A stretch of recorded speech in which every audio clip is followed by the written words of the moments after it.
these days, before the Filipino votes in a hotly contested presidential elections, we speak to candidate BongBong Marcos in private. Thank you very much for granting us this interview, Senator BongBong Marcos. Thank you for having me. Maraming salamat. Now, counting the days to the election, sir. Yes. Kamusta na po kayo ngayon? Well, malaking nawala yung pagod namin after the Easter weekend. So now we're back doing rallies and going out. And although, syempre, papunta na tayo doon sa organization, the people on the ground to make sure everybody knows what to do. Vote protection, essentially. But again, to solidify. Kasi essentially, the surveys are very encouraging. Pero numero pa lang yan eh. Kailangan pang gawing boto yan, tapos kailangan bantayan yung boto na yan. So that's really what we are doing now. Although we won't stop. People tell me to take a day off, I cannot. Dahil ang training ko ganyan eh. Basta't election, kailangan pursigido talaga. So that's what, until the very last day that we can campaign, we will campaign. You know, sir, much of who you are today has been largely shaped by your past. You were 8 years old when you and your family moved into Malacanang. Can you tell us, what did you like about living in the presidential palace, and were there any downsides? 7 years old. I spent my 8th birthday in the palace already. I remember my father was newly elected president kasi my birthday is in September. At that time, pumapasok ang presidente in Enero. So, he took me to school. That was the last time that ever happened, I suppose. So, yes, 7th, it was my 7th birthday. But my 8th birthday was the first birthday I spent in the palace.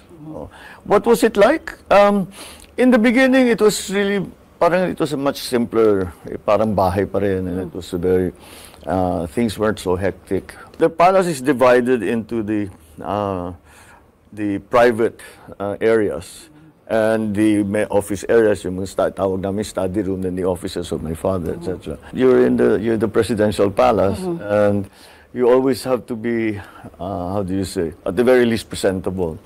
Because the minute you leave your room, you do not know who's going to be there. I mean, there have been many times that I came out of my room, ang kasalubong ko, presidente, na nagsi-state visit, na kasama ng father ko.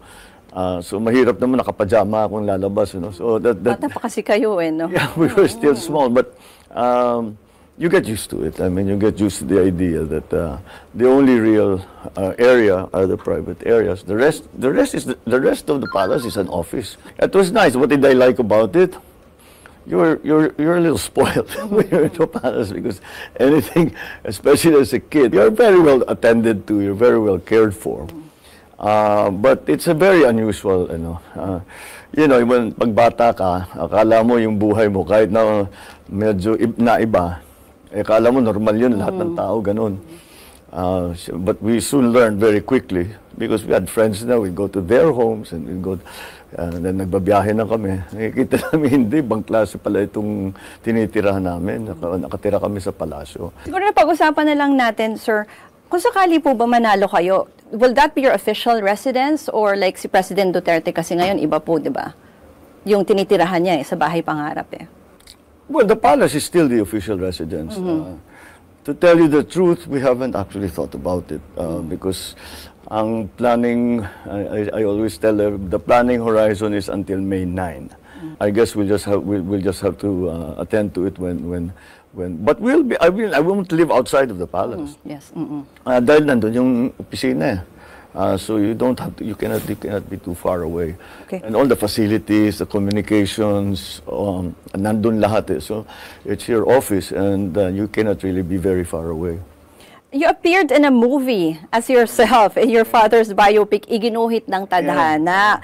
You were a child giving a speech about your dream of becoming a politician. Ilang taon po kayo nun? Tsaka nung time na yun, naisip nyo na po ba na magpolitiko talaga? Well, hindi nawawala sa pag-isip. No one would let me forget that I was my father's son. Maliit pa nga ako, sasabihin, one day magpresidente kayo. Mga pabiro.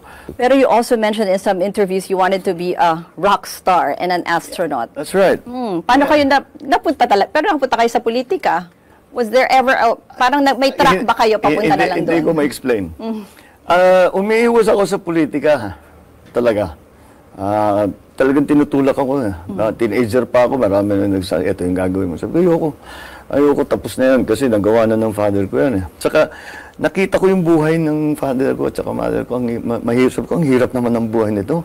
Ang daming sakripisyo, at saka ang bigat ng trabaho. So sabi ko, hindi ko na lang gagawin yan. And in my studies, I tended towards mathematics and science. So, yun yung astronaut part na yun. At the time, we were I was watching the preparations for the moon landing. Moon landing was in 1969. So yun ang talagang tinitignan ko. In fact, when my father had a state visit to the United States in 1968, Senator Inouye, who was a good friend of my father, sinalubong kami sa Hawaii. And Senator Inouye asked me, what do you want to do while you're in the States? My first answer immediately is, I want to visit NASA. So, linipad ako sa Cape Canaveral in Florida. And they took me around and I was like, nakakanga. So that was my interest, my dream. And then when I was studying already yung high school level na, sabi nung isang my housemaster, yung pare na nagtuturo sa amin, sabi, you're always magulo, ang gulo-gulo mo, siguro wala kang you have too much time in your hands. Study an instrument. So I did.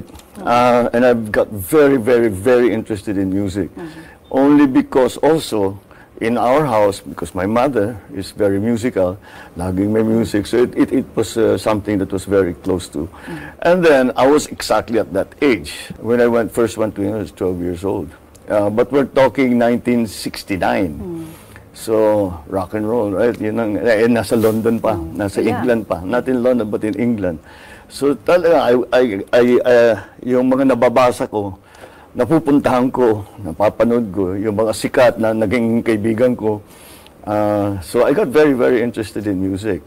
Pero yun nga, sir, you ended in politics and you would always say na malaking influence ng dad nyo and your mom. Pero meron po ba kayong differences with your father or can you remember a time na you had a disagreement? No. He's the boss. You don't disagree. If it tells you to, because he's always right anyway. As far as our situation, hindi naman nagkakamali yun. Hindi naman magbibigay ng bad advice yun. At saka kung may inutos sa'yo, kailangan mo talagang gawin because hindi naman niya gagawin, hindi niya ka namang utusan kung